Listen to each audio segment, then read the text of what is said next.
Daniel, thanks for joining me here in Singapore. When the UFC come to you and say, hey, can you commentate this event, do you look at the miles you have to fly and go, oh, fine?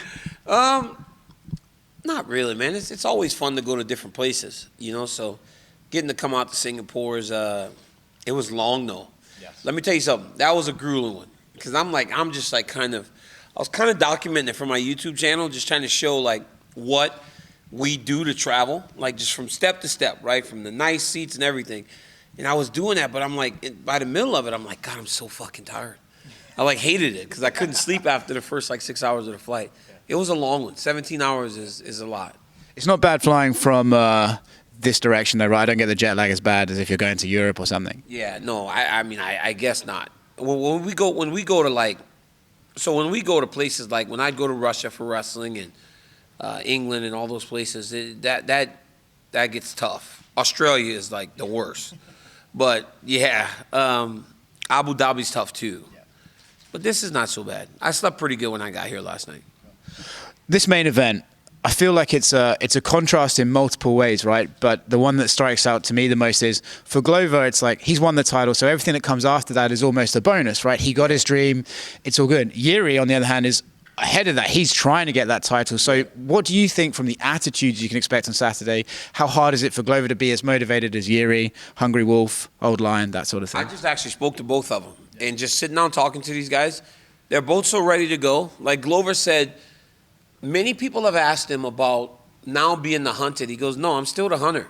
He goes, I'll never rest. Because you got to remember, like, on so many different occasions, Glover Teixeira was right there, right? You got to remember, he lost to Jones when he fought for the belt the first time. He was going to fight me if he beat Rumble, and Rumble knocked him out very quickly. Then he got to another #1 contenders fight against Alexander Gustafsson, and then Alexander beat him. So it was like so many different times in which he was right there, and then he fell short. So to finally break through, you don't think for 1 second that he forgets the journey that got him to this point. So I don't think motivation is going to be an issue for Glover Teixeira. And Yuri, I mean, hey, it's a different cat, man. He's a different bird, but you can tell that his energy is one of a true martial artist, and he really believes he's going to be a world champion on Saturday. It's funny, right, because Glover's probably never fought anyone like Yuri, but he's also seen so much that it's like his experience can still come into play even if it's not with this exact style. Absolutely. And Yuri's just got here. 2 fights is quick to be in a championship fight. Yeah. Now, I understand who he fought in Ozdemir, who fought for the belt, and in Reyes, who fought for the belt. I get it. But being out there with a Glover Teixeira is much different because Glover's like a dog, right? Like, he's going to get hurt, but he won't stop fighting you. He gets you down, he's hard to get off of him. You can't get away from the guy. So it's like, it's one of these situations where he kind of breaks these guys that start so fast. So how does Yuri manage the energy early to allow for himself to fight for 25 minutes if he needs to? You know, a lot of these young fighters, they get these title fights quick based on some of these impressive, flashy performances. But then when they get in there with the champion's a champion for a reason. And then when things start to go a little different, they tend to struggle. I wonder if Yuri's going to find himself in that situation. All his history tells me he won't, though, right? He's been through it, right? He's fought wrestlers. You know, he lost to King Mo the first time, came back, beat King Mo the second time. So he's been in there with high-level competition before in terms of guys that are trying to take him down. When you look at the co-main event, I don't want to disrespect anyone, but it's getting to the point now with Valentina, and has been at the point for a while now, where it's like, next one, check. You know, what do you see about this one? Can it be different, or is Valentina just taking this one and moving on to the next? This is the best one that we've had for a while, because Taila Santos is very good. And let me tell you where one of the things that she has that some of the others may not have had, and I just spoke to the champ right here before the stare down. She was like, hey, I told her I said, this is a good one, because this girl's tough. And she goes, she's really good. And that's probably what separates Valentina.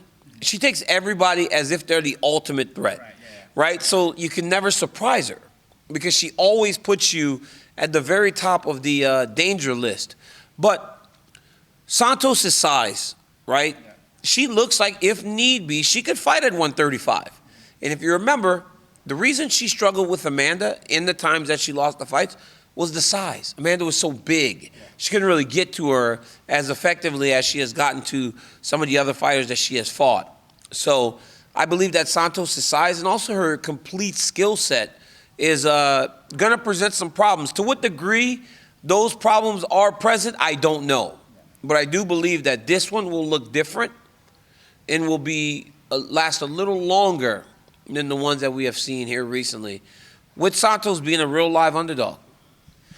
The one I think that's probably got the most attention outside of maybe the main event, Joanna versus Zhang Weili again. Obviously, the first fight was one of the best fights of all time. I personally think it's a bit of a shame this one's only 3 rounds. But when you look at this fight, what difference do those 2 rounds make in this one? Well, you got to remember, in the first fight, it seemed like Zhang Weili was starting to fatigue. And then in the 4th and 5th, she fought beautifully, right? She was able to, most of the damage to Joanna's head was done late in the fight. Because when she landed a strike that started to build the swelling, and then as the fight continued, it got worse and worse and worse.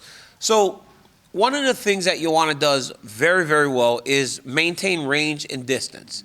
She does that behind that beautiful front kick. You know, that Muay Thai stance where she stands, pops it with the front leg, pops it with the back leg. Well, Zhang Weili masterfully countered that in the first fight. From taking her down, by scooping it and taking her down, or parrying it, throwing the right hand behind it. How much does Joanna have to do away with that in order to be successful in this fight? And who is Joanna Jędrzejczyk today opposed to who she was a couple years ago? You know, you don't know. She is so successful in business. She's so successful in life, coming back into this life that she kind of walked away from for a little bit, could present some challenges. Do I believe that they will? No. I think it's going to be a fantastic fight. But, I mean, I have to give you all the information. I can't just give you some of it. So, going to be fun.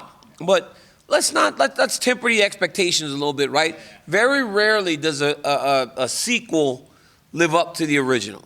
And we've seen that on numerous occasions in movies, in fighting. So, let's be a little... In movies, which is the worst sequel of all time? Jurassic Park 2. Not even missing a beat. I've been talking about it for the last week, right? Like, because Jurassic Dominion's about to come out this weekend, right? So I love the Jurassic Park movies, but that second one was just a miss. And then the third one was worse. And so I was kind of happy when they redid it with my boy Chris Pratt, and I'm excited. They're bringing the old ones back for this one. Bringing the old ones back for this weekend. This is one of the conversations I do on my new podcast. It's called Multifaceted. I talk about movies and shit. Yeah. Last question from me. I only ask it because Dana said earlier that they're trying to make Jon versus Stipe if Francis isn't coming back. I have a feeling you might be asked about this potential fight a couple of times in the lead up to it. Give us your first thoughts on what a Jon Jones-Stipe fight looks like and your experience with both of them and how that can play out in the fight. Both extremely tough. They're both tremendous mixed martial artists. You know, but here's the thing, right? And I will say this as truthfully as I possibly can.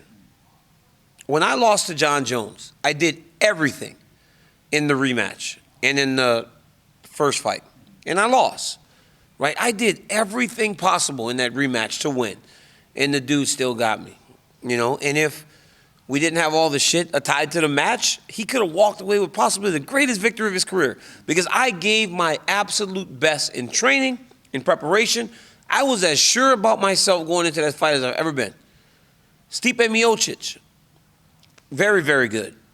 But I couldn't do all the things that I did for those Jones fights. I feel like if I fought Stipe Miocic as prepared as I was in the second fight with Jones, I never would lose to him. I don't feel that way with Jones. I know that I still believe I would win fights, but I do believe that he could win fights. I do feel like if I was prepared to the best of my ability, I would never lose to Stipe. And I really respect Stipe. I just think that the matchup is not good for him.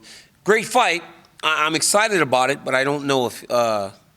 when I look at these two, if Miocic gets past Jones. I don't like Jones. Hey, but you can fight. You know? Has any of that faded? Not necessarily. Kind of. Listen, there's just like, it sounds bitter, but like, he did a lot of damage to my career, right? And that's not fair. So, it's never going to fade. Thank you very much, DC.